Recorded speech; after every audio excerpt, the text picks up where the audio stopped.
Hey there, historians. Welcome back to another episode of AP History Help. Today we're diving into Unit 6 of AP World History, Consequences of Industrialization. This time period spans 1750 to 1900 and explores the far-reaching effects of industrialization, from imperialism to environmental changes to the resistance movements that arose in response. It's packed with the kind of content that shows up again and again on the AP exam. So grab your notebooks or your student success planner and let's get started.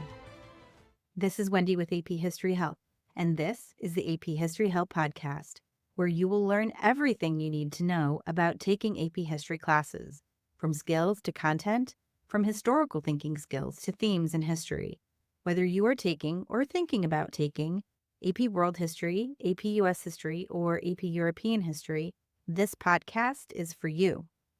Be sure to check out the episode list and show notes to find the topics that you need help with. AP History Help is on TikTok, Instagram, and YouTube, where I am happy to answer your questions. Happy New Year, everyone! It's the first episode of 2025, and you all brought me so much joy as 2024 wrapped up. You're listening to the podcast and you're telling your friends, or teachers are telling their students, because my audience increased from 2023 to 2024 by over 900%. Wow. Just wow. I'm so humbled to know that so many more of you are listening. I encourage you to connect with me. Follow me on TikTok or Instagram or YouTube or even Facebook and interact with me there. If you are getting value from the podcast, tell a friend. Share it either virtually or IRL. That means in real life. Also, did you know that I offer review sessions on the OutSchool platform? Well, you do now. I just listed a bunch of upcoming sessions in January and February. Most cost less than $20, and you get to meet and interact with me, IRT, in real time. I'll put a link to my OutSchool profile in the show notes so you can browse what's available.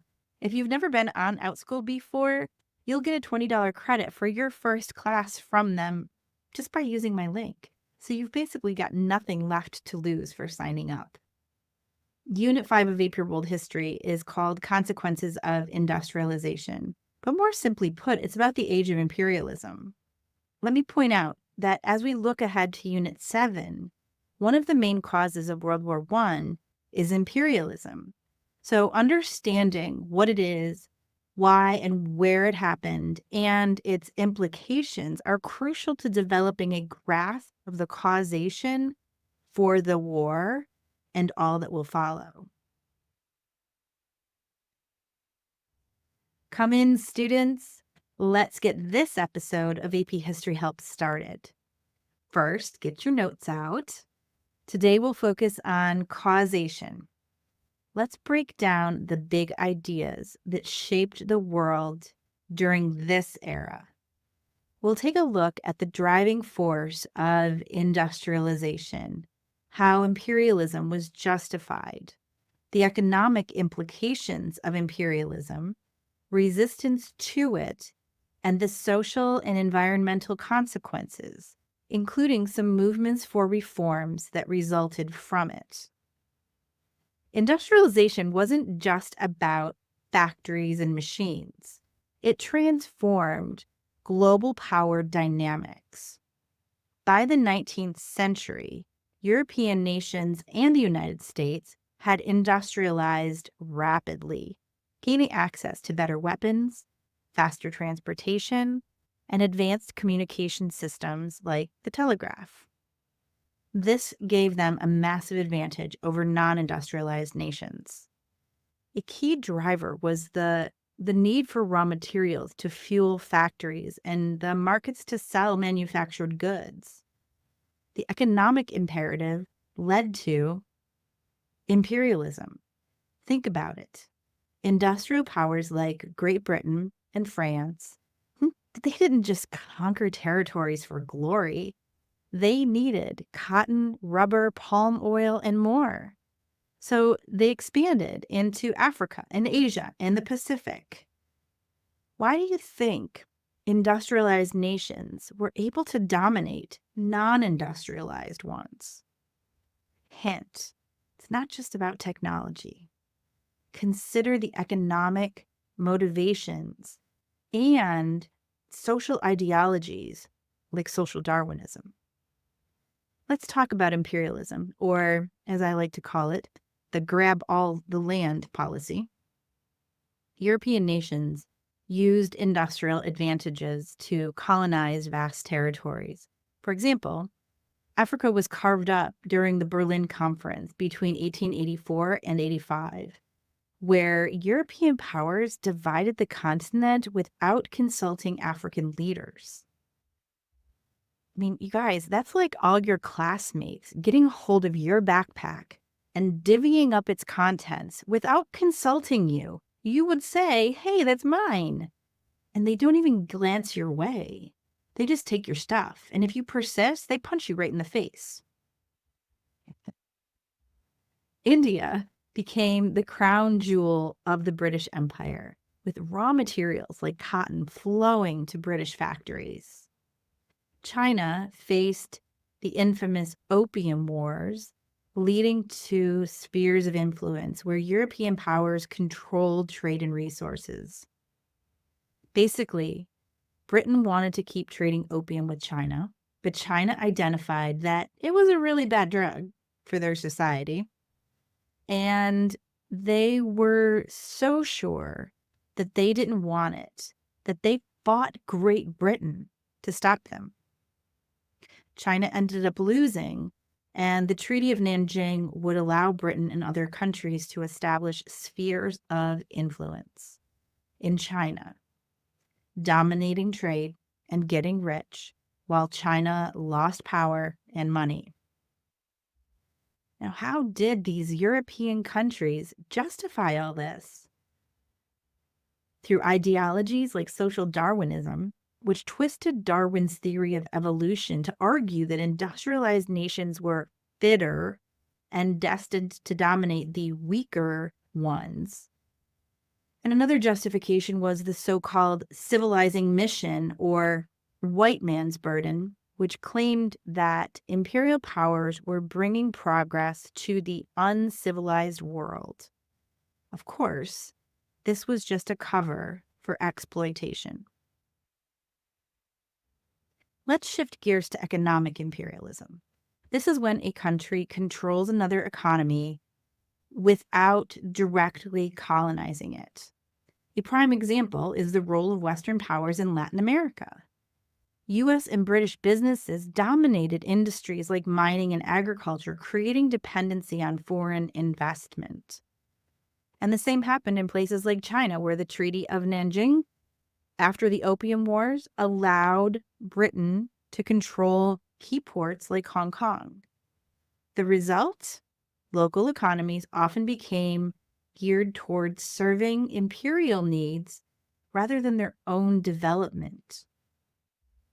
Imperialism wasn't just about the oppressors. There was plenty of people who were fighting back. Let's look at a few examples.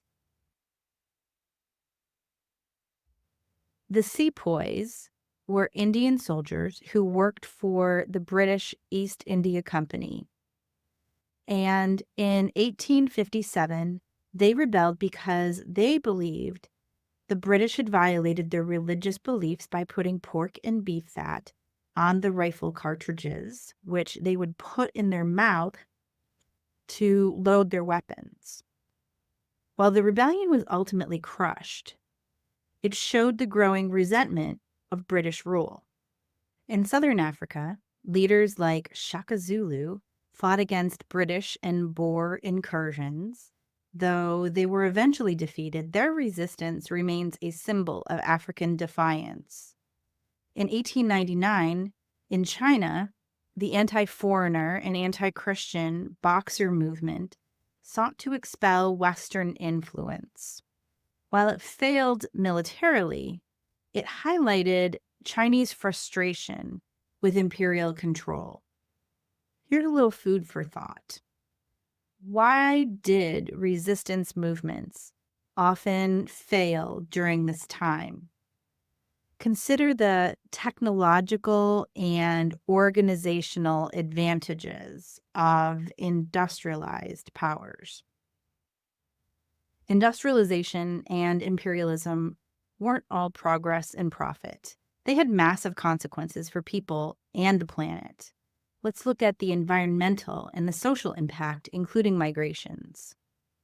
Resources were extracted at unprecedented rates, leading to deforestation, soil depletion, and pollution.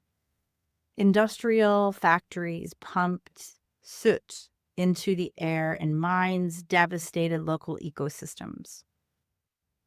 Colonized people often faced harsh labor conditions.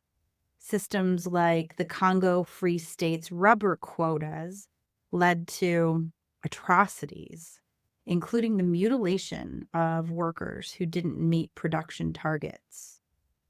Labor demands in imperial economies led to significant migrations. For example, Chinese and Indian indentured servants were sent to work on plantations in the Caribbean and in Southeast Asia. This created new cultural mixes, but also led to exploitation. Finally, let's look at reform efforts that emerged during this era.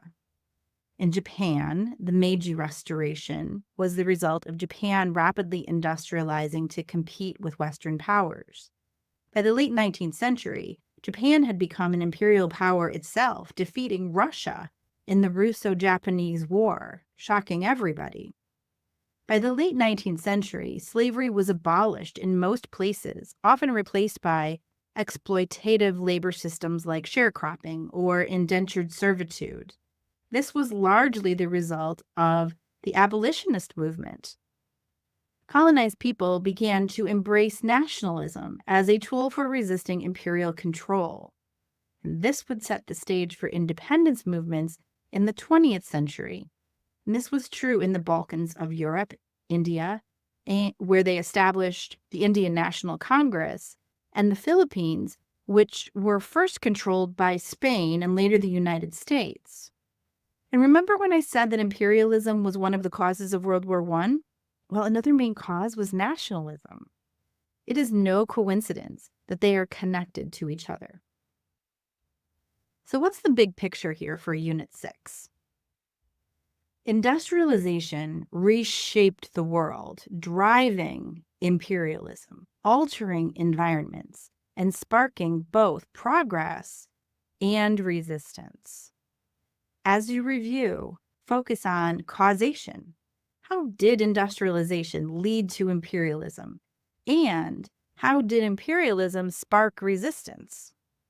Think about change over time, too. What stayed consistent in global power dynamics and what shifted? On the next episode of AP History Help, we'll be covering Unit 6 of AP US History, and that will be released on January 27. And once you're ready for Unit 7 of AP World, that episode, it will come out on February 10th. We'll tackle global conflict, covering the world wars and their aftermath. Until then, don't forget to review your notes. Follow me on TikTok or YouTube or Instagram for quick tips at AP History Help. And check out my website, aphistoryhelp.com, for more resources. And this episode of AP History Help Podcast is now history.